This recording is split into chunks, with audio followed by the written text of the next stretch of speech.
A lot of you are asking how to have the best start in Rise of Kingdoms, and here I am and I'm gonna show you exactly how to do that. Without further ado, let's begin.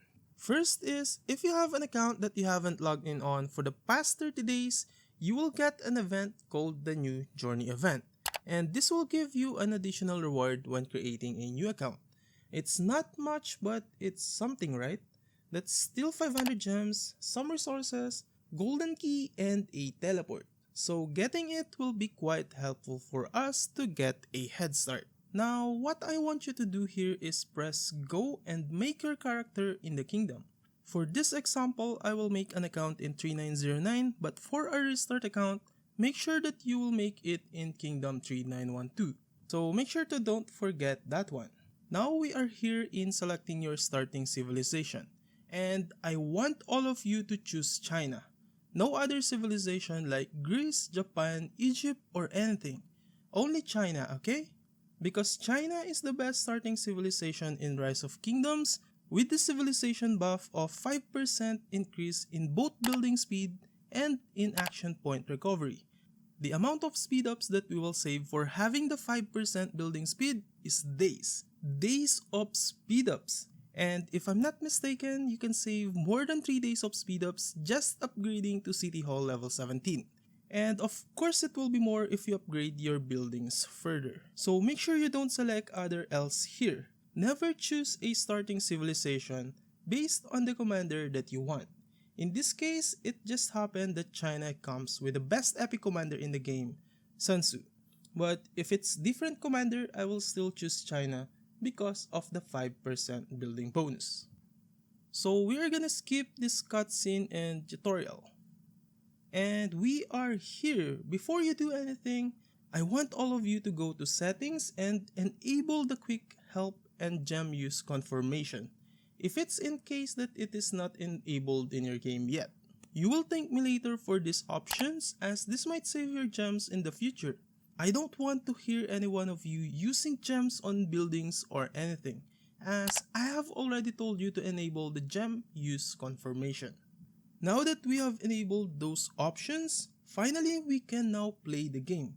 The main idea in Rise of Kingdoms is to rush your City Hall level as high as possible. This is not the same as other games where you want to upgrade your buildings equally.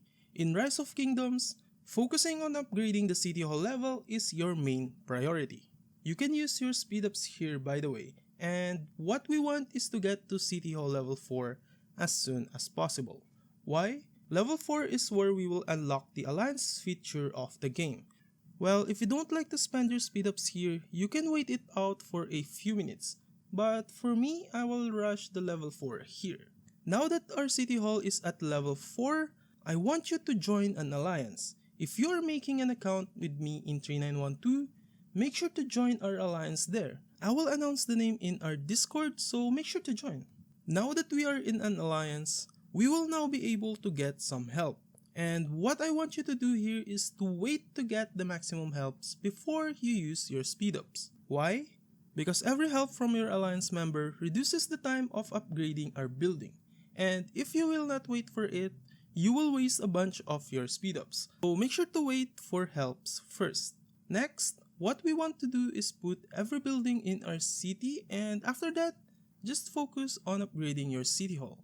Upgrade everything that is needed. For level 5, we need hospital and wall, so I will upgrade that one. Now, while we are waiting, you can claim some redeem codes that will give us additional rewards like gems. Currently, there is 2 active redeem codes, and that is Rise in 2025 and Play Rock for PC if you are playing in the PC version of the game. You can download the PC version of the game in rok.lilith.com. So that gave me some speed ups and gems, and that will be really helpful for us in the beginning. Now, what I'm doing here is pushing my City Hall level. Let's skip right into the next part.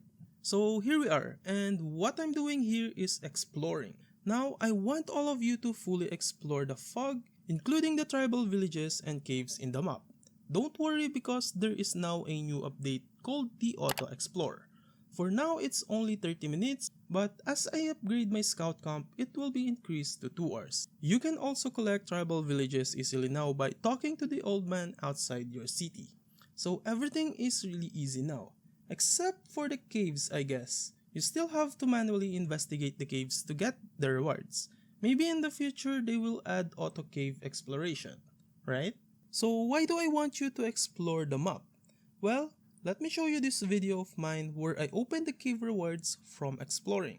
I got a lot of rewards there, including gems, VIP points, speed ups, and resources. Also, when you are collecting tribal villages, you can get some troops and XP tomes here. But most importantly is you can get some economic technology here. So for example, I got this quarrying for free, without even researching it. I'm pretty sure you can get up to maximum level of sickle, masonry, and hand axe. So what I want you to do is research the military one first, and get the economic from the tribal villages. Next, at the start until 8 days I think, there is only Cow Cow in the golden chest. And here's the thing, if you are going for the hidden lotus skin, as a free to play, you are kind of forced to open your golden key. But if you are not, my suggestion is to hoard it, and that is because other golden key commander is much better than Cow Cow, like Charles Martel or Firuz and even Tutmos. Well, it's up to you, but my suggestion is to hoard it until the better commander comes out. And I got kicked from the alliance, so here's some tip. Make sure to name yourself with something that I can easily identify. Because if you're still using name like Governor 12345, there is a high chance that you might get kicked out of the alliance, like myself here. So yeah, change your name to something that can be easily identified. And there is actually another thing that got unlocked at City Hall level 4, and that is the Path of Vengeance. Now this is kind of a new update and it does give a lot of rewards, including Commander Sculpture, gems, silver key, and even golden key. And what I want you to do here is to push as far as you can so that your AFK reward will also increase. I'm talking about this one on the right side. AFK reward gives resources and some Tome of Knowledge, which will be used on upgrading our commander. This is actually a good update, and if you didn't know, Commander Power is where we will get most of our power early in the game. Let's skip to level 10 because I'm pretty sure that is where Minamoto is gonna get introduced. So here you go, that's actually insane. I like how they introduce Minamoto in this way. You are losing and suddenly a guy will join with a cool animation, but well, I'm still not gonna buy it though. So as I said, Commander Power is where we will get our power in the game early on, so watch this. Right now we are at 8,000 of power, and what we will do is upgrade our commanders, their skill level, star level, and also with talents. And also an additional tip here, for peacekeeping commanders, make sure to get the insight talent and work your way up to trophy hunter. That way we will optimize our barbarian killing, because insight will decrease the action point cost for attacking barbarian, and trophy hunter does give some resources when you are killing them. So after getting a few commanders, leveling them up to level 10, upgrading their skill and star level, I was able to get to 51,000 of power within 1 hour of playing Rise of Kingdoms. So yeah, that's how you can push power early in the game. Just make sure to follow the main quest here and continue upgrading your City Hall level, and push as far as possible in Vengeance, and also continue exploring the fogs. If you do that, you will gain so much power in the early game and you will have a good account. And finally, if you will spend in the game, this is my suggestion. Spend as early as possible to get high power and join into top alliances. And what you want to buy is the Gem Supply, Growth Fund, Lucerne Scroll, and some pop-up bundles like the Writer of History and Vanquisher bundle. King's Coronation isn't that bad as well, same for the daily bundle. If I will be a spender, I will definitely buy this. But as you know, I am a free-to-play content creator and people are already not believing me as a free-to-play, even with the Mina icon still active here. So I don't know, maybe I will be a spender here on the restart account, but we will see. And if ever you guys are gonna spend, Make sure to buy from the official Lilith store as it offers 10% discount, and it is completely safe as it is from the creators of Rise of Kingdoms. The link is store.lilith.com/arrowk. That will be all for this video. Don't forget to like and subscribe. Thank you for watching, and I will be seeing you in Kingdom 3912.